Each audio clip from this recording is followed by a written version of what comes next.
O tema da segunda aula é a patologia do trauma crânioencefálico. Então, antes de apresentar os aspectos anatomopatológicos mais importantes, a gente vai falar alguns aspectos gerais sobre trauma crânioencefálico. Aqui estão listadas as causas principais de traumas relacionados com as faixas etárias: abaixo de 1 ano, asfixia, e acima da criança, pancada; de 1 a 14 anos, atropelamento, afogamento; 15 a 39 anos, homicídio; 40 a 80 anos, acidente de trânsito; e acima de 80 anos, quedas. Então, a gente vê que trauma crânioencefálico pode aparecer em qualquer faixa etária, mas em algumas faixas etárias o risco maior de trauma crânioencefálico acontece. Esse quadro mostra as principais causas de traumatismos crânioencefálicos. Aqui à esquerda as causas e à direita as percentagens. Acidente de trânsito é a principal causa, pouco mais da metade dos casos. As quedas em segundo lugar, pouco mais de 1/3.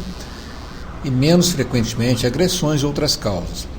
Essa estatística vale mais para o Reino Unido, de onde ela foi originalmente obtida, e também para outros países europeus, mas no Brasil tem várias diferenças. Apesar do acidente de trânsito também ser a principal causa de trauma crânioencefálico no Brasil, ela é seguida de perto pelas agressões, especialmente por projétil de armas de fogo, como a gente vai ver no próximo slide. Os traumatismos crânioencefálicos, eles representam 1/3 de todos os traumas, mais 2/3 de todos os óbitos, ou seja, os traumas crânioencefálicos têm a mortalidade maior do que traumas em outras regiões do corpo. Além disso, em termos de sequela, 3% permanecem vegetativos e 16% incapacitados grave ou moderadamente. Isso é um quadro que mostra as estatísticas sobre vítimas fatais de disparos de armas de fogo e de acidentes de trânsito no Brasil, como eu falei anteriormente, né? No Brasil, a questão do acidente de trânsito e projétil de arma de fogo representa causas importantes de trauma crânioencefálico. Segundo os dados da Unesco, cerca de 550 mil pessoas morreram em consequência de disparos de armas de fogo entre 1979 e 2003, que dá uma média de 22 mil mortes por ano, das quais 37,5% tinha entre 15 e 24 anos. Então, mais de 1/3 adolescentes e adultos jovens, né? Sacrificados ainda bem no início da vida, né? E cerca de 25 mil a 30 mil pessoas morrem anualmente em acidentes de trânsito. Então, o acidente de trânsito representa a principal causa de morte no Brasil, em termos de trauma, né? Seguida de perto por disparos de arma de fogo. A gente não tem aqui uma estatística, mas com certeza uma percentagem significativa desses disparos de armas de fogo foi na parte cefálica do corpo, né? Qual seria então a evolução do trauma crânioencefálico? Então nós temos a injúria primária, que vai depender da causa, se é um projétil de arma de fogo, um acidente de trânsito, uma agressão, o tipo da injúria, se é uma hemorragia extradural, uma lesão axonal difusa, e a localização, né? Se é uma lesão extradural, subdural, cerebral, se for cerebral, em termos de uma lesão focal, qual parte do cérebro foi afetada. Essa injúria primária, ela vai progredir no tempo. Isso é decorrente de alterações metabólicas que acontecem, por exemplo, uma despolarização neuronal, formação de radicais livres, influxo de íons para dentro do neurônio, particularmente cálcio, processo inflamatório. Então, a injúria primária, por esses fatores adicionados, ela se transforma em uma lesão progressiva. E, por sua vez, à medida que o tempo evolui, vai haver uma injúria adicional, causada por isquemia cerebral, a presença de crises convulsivas, hipertensão intracraniana, infecção, por exemplo, meningite, ou então injúria extracraniana, torácica, abdominal, com choque hipovolêmico, por laceração hepática ou pulmonar, infecção pulmonar, fratura de ossos, levando a embolia gordurosa e assim por diante. Então, a somatória disso tudo vai resultar nas consequências funcionais. Podem ser mínimas, com retorno à normalidade, ou podem ser graves, incapacitando o indivíduo para o resto de sua vida. Esse quadro mostra as complicações precoces e tardias dos traumatismos crânioencefálicos. As precoces são a hipertensão intracraniana, que surge em várias situações, a lesão cerebral hipóxica, infecções, particularmente meningite, e epilepsia pós-traumática. E as tardias, as mais importantes, são as decorrentes da epilepsia pós-traumática.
Esse quadro mostra a biomecânica do trauma crânioencefálico, ou seja, os mecanismos envolvidos no traumatismo crânioencefálico.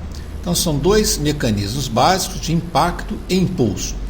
Impulso é aquele exemplificado com um golpe na face, em que a cabeça então se movimenta rapidamente, sem haver uma lesão direta para o crânio. Portanto, o mecanismo aí vai ser puramente inercial, aceleração e desaceleração.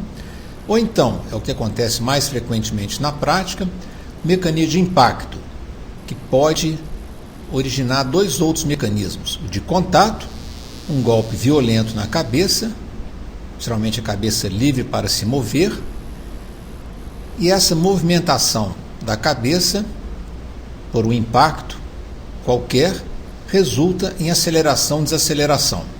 Portanto, o impacto, de um modo geral, ele resulta em dois outros mecanismos: contato, que é o impacto do agente traumático contra a cabeça, e o fato da cabeça livre para se mover, ela, portanto, sofrer uma aceleração e desaceleração, ou seja, um mecanismo inercial.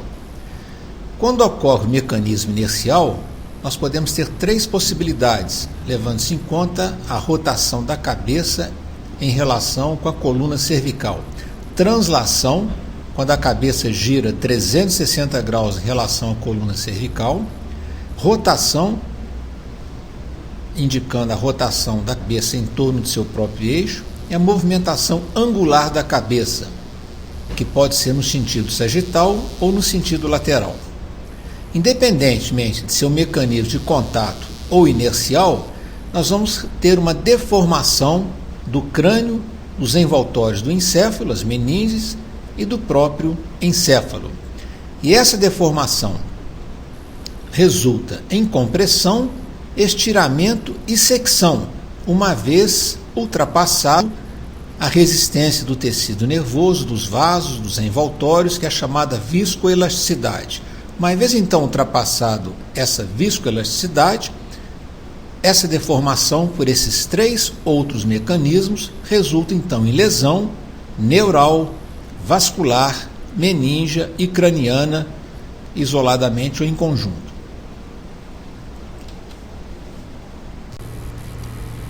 Nós temos aqui nesse quadro os principais tipos de lesão crânioencefálica traumática relacionados com o mecanismo de formação. Então, o tipo de lesão, a fratura, obviamente o mecanismo é contato, laceração cerebral também, hematoma extradural e contusão cerebral, todas por contato.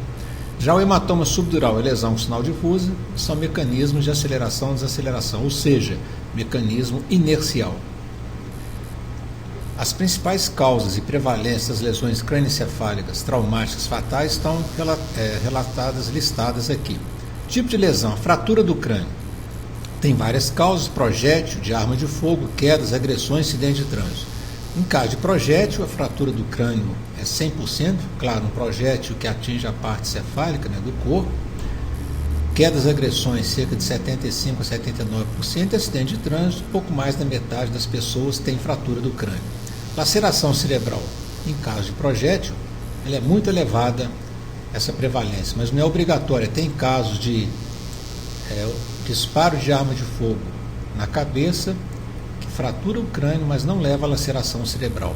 Em caso de agressão, essa prevalência é muito elevada.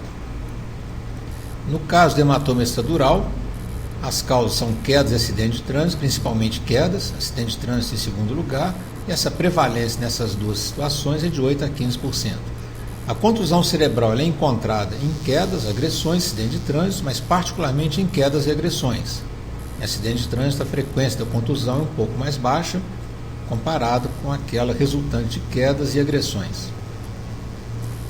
O hematoma subdural, ele é encontrado em quedas, agressões e acidente de trânsito, nessa ordem aqui de importância. E essa prevalência geral nessas causas é em torno de 10% a 30%. A lesão funcional difusa, ela é encontrada principalmente em acidente de trânsito, 80% dos casos de vítimas fatais, mas também pode ser encontrada em quedas da própria altura ou de grandes alturas, na prática de alguns esportes, ou então em agressões, em que ocorre mecanismo inicial. Então vamos tratar de cada uma dessas lesões crânioencefálicas em alguns aspectos mais relacionados com a patologia. Fratura do crânio. Nós temos que, em primeiro lugar, ver alguns fatores que condicionam o tipo de fratura do crânio. Primeiro são as propriedades mecânicas do crânio, que diferem na criança, no adulto e no idoso. Na criança, por exemplo, o crânio ele é mais elástico, ele fratura menos, tem maior elasticidade, portanto a fratura é menos frequente. Já no idoso, pela própria atrofia óssea, pode resultar numa fratura mais fácil, em termos de intensidade, com a mesma intensidade, né, comparado com o adulto. O local do impacto também é importante. A espessura do osso craniano ou dos ossos cranianos não é a mesma em todos os locais. Por exemplo, a parte escamosa do temporal ela é a porção mais frágil do crânio, a mais fina, portanto, mais sujeita à fratura. A extensão da área craniana atingida também é importante para explicar a fratura, o tipo de fratura, a força e a direção do impacto e o tipo de agente traumatizante. Se é um disparo de arma de fogo, um objeto mais fino, mais pontudo ou mais rombudo e assim por diante. Esse quadro mostra a relação dos tipos com as causas de fratura do crânio. Então, a fratura linear é o impacto contra uma superfície plana. A fratura deprimida é encontrada quando o impacto é contra um objeto pequeno e irregular. E já a fratura do tipo penetrante é aquela que o objeto pontiagudo ou um projétil de arma de fogo perfuram, então, o crânio. Isso é um exemplo de uma fratura linear, que está representada, atingindo o temporal e o parietal. Essa é uma imagem de um crânio dissecado, né? Uma fratura penetrante causada por um instrumento pérfuro cortante. As bordas são irregulares. Então, uma grande fratura craniana penetrante. E agora vamos tratar da laceração cerebral, também conhecida como lesão cerebral aberta. O que é isso? Laceração cerebral implica em fratura do crânio, ruptura da dura mater, da leptomeninge e do tecido nervoso. Portanto, essa lesão cerebral aberta, o nome vem daí, quer dizer, ocorre uma exposição da massa encefálica ao meio ambiente, devido à ruptura, solução de continuidade dos seus envoltórios, osso e meninges. E o tecido nervoso se lacera, se fere, também essa lesão conhecida com o nome de ferida cerebral. Esse quadro mostra os tipos e as características das lesões crânioencefálicas provocadas por projétil de arma de fogo, já que a arma de fogo, né, é uma das principais causas de laceração cerebral. Então, nesses casos de arma de fogo, a lesão crânioencefálica pode ser de tipo afundamento, na qual o projétil não penetra na cavidade craniana, mas produz fratura com afundamento e contusão cerebral. Penetrante, quando o projétil penetra na cavidade craniana, mas não a ultrapassa. E perfurante, quando o projétil atravessa a cavidade craniana, deixando o orifício de entrada e saída.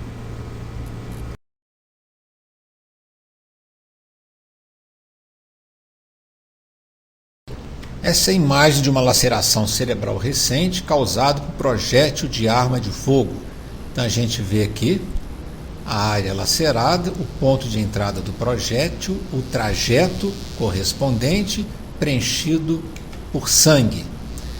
Essa cavitação permanente, que tem mais ou menos o mesmo diâmetro do calibre do projétil, ela é precedida pela formação da chamada cavitação temporária, que é causada pela alta energia cinética do projétil quando ele penetra no interior do encéfalo e resultando então numa cavitação com diâmetro várias vezes maior do que o diâmetro do projétil. Outro exemplo de laceração cerebral por projétil de arma de fogo, que a gente vê o local de penetração do projétil, a área lacerada, né, com uma faixa de tecido desvitalizado, necrohemorrágico ao redor. A gente pode ver que muitas vezes o projétil, na sua passagem, a energia cinética é tão grande que ele provoca ondas de choque que vão resultar em contusão cerebral de áreas distantes daquelas das quais o projétil passou. Então tem uma área de contusão cerebral distante alguns centímetros do ponto em que o projétil atravessou.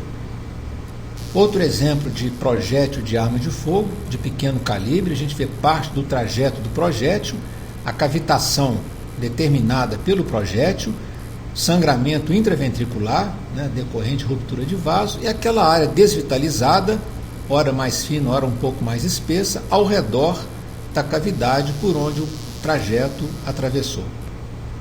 Em relação ainda a projétil de arma de fogo, a gente pode ver que, dependendo do tipo de lesão, a mortalidade varia muito. E o tipo de lesão vai depender da direção e da extensão do projétil, quer dizer, para onde que ele vai, qual que é a extensão do trajeto por ele provocado, mas principalmente da energia cinética do projétil, que depende da massa do projétil e do quadrado da velocidade. Então a energia cinética é o produto da massa do projétil vezes o quadrado da sua velocidade. Então a gente percebe por essa equação que a velocidade do projétil é muito mais importante em desencadear a lesão do que o próprio calibre do projétil. Então os projéteis de alta energia cinética, portanto muito velozes, são os que produzem maior estrago crânioencefálico, maior dano, maior lesão. Então a lesão cerebral profunda é aquela que os dois hemisférios são atingidos ou então os ventrículos cerebrais, a mortalidade nesse caso é praticamente 100%.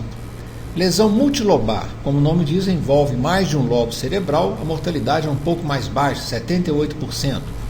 Quando o projétil resulta em hematoma cerebral e ou subdural, a mortalidade cai um pouco mais, 58%. E a lesão unilobar, portanto mais localizada, a mortalidade é relativamente baixa, 14%. Portanto, existe uma relação entre o tipo de lesão, a extensão, né, com a taxa de mortalidade. Em relação ainda à laceração cerebral provocada por projétil de arma de fogo, existem alguns fatores que aumentam o risco de complicações infecciosas.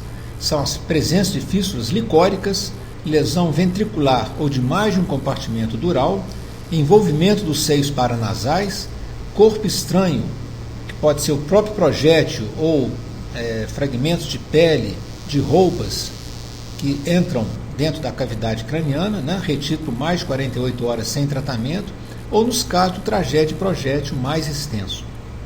Esse é um exemplo de um raio-x do crânio que mostra um trauma crânioencefálico provocado por um objeto pontiagudo, no caso era uma lasca de pedra, que penetrou profundamente no crânio e no encéfalo, resultando, portanto, numa laceração cerebral. Aqui um outro exemplo de laceração cerebral em que ocorreu fratura do crânio, uma fratura penetrante, e aqui a superfície cerebral lacerada, ferida, rota, né, ou rompida pelo objeto, pelo agente traumático, então uma grande área de solução de continuidade, né? Aqui outro exemplo de laceração cerebral recente, em caso de acidente de trânsito, na região frontal, houve perda de massa encefálica para o exterior, aqui representada, né, por esse esfacelo do polo frontal esquerdo. Outro exemplo de laceração cerebral recente, acidente de trânsito, a área lacerada, rota que está, com sangramento ao redor, e houve perda de massa encefálica, né? Outro exemplo de laceração cerebral antiga. Naqueles pacientes que sobrevivem, vai ocorrer um processo cicatricial a partir das meninges, que se fundem com tecido nervoso. O processo cicatricial funde a meninge com tecido nervoso. A gente pode estar vendo aqui esse tecido meio acinzentado que aqui está, e além desse tecido pardacento que representa a deposição de hemociderina formada a partir das hemácias desintegradas. Então a área lacerada antiga se distingue da recente pela formação dessa cicatriz meningocerebral que funde as meninges com o tecido nervoso e pela presença dessa pigmentação pardacenta que é causada pela deposição de pigmento de hemociderina. Isso é um corte histológico dessa cicatriz meningocerebral, também chamada de fibroglial.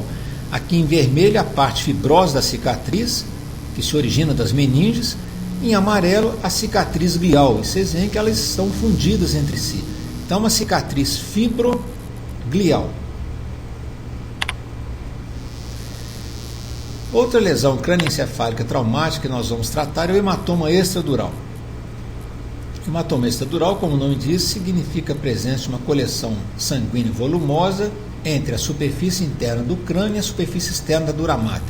Esse desenho esquemático mostra os principais vasos lacerados que vão originar então hemorragias, artérias meníngeas média, anterior e posterior, e aqui uma mostra a frequência do hematoma extradural nas diversas regiões do crânio. Então a principal sede do hematoma extradural é a região temporoparietal, coleta mais de 2/3 dos casos.